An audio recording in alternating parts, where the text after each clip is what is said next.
La communication du président de la République lue par la première ministre chef du gouvernement a porté sur un seul point, à savoir 1.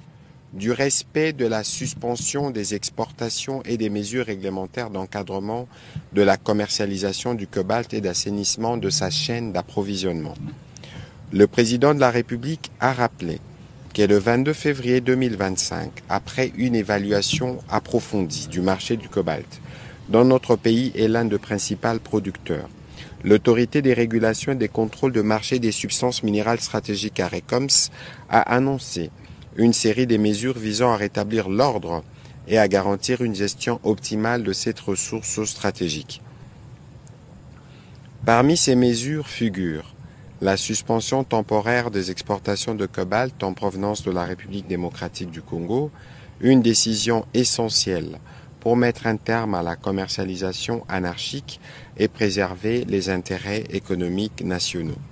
Cette mesure figure parmi tant d'autres déjà évoquées lors de la 35e réunion ordinaire du Conseil de ministres du 14 mars 2025, traduisent la volonté du gouvernement de restaurer l'intégrité et la souveraineté de notre secteur minier.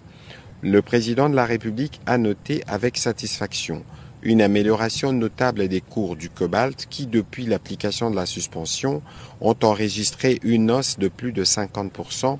passant de 21 150 à 33 300 $ américains. Ces niveaux, le plus élevé depuis mai 2023, valident l'approche adoptée par le gouvernement et permet d'envisager à court terme un rétablissement significatif des contributions en revenus de l'État issues de l'exploitation de cette ressource.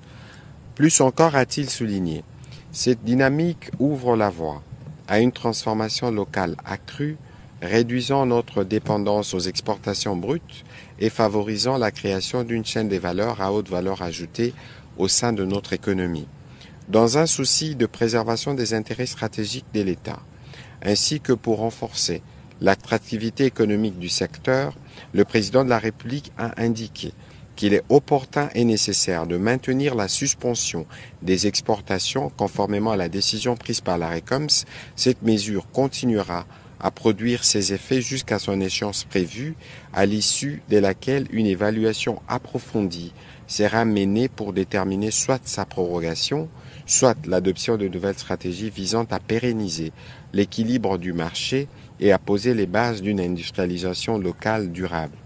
L'objectif ultime demeure la maîtrise complète de la chaîne de valeur du cobalt afin que notre pays cesse d'être un simple fournisseur de matières premières et devienne un acteur clé du raffinage et de la transformation des minerais stratégiques.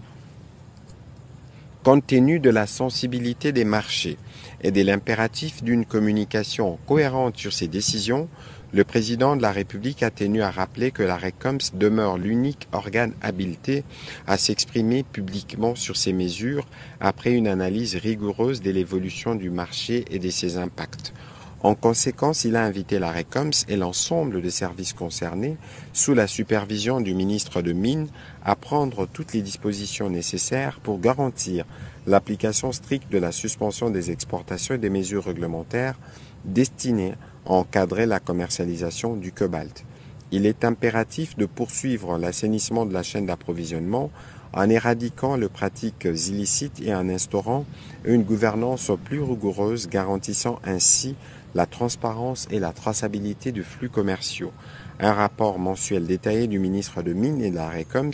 est attendu sur l'évolution de la situation et les mesures de mise en œuvre.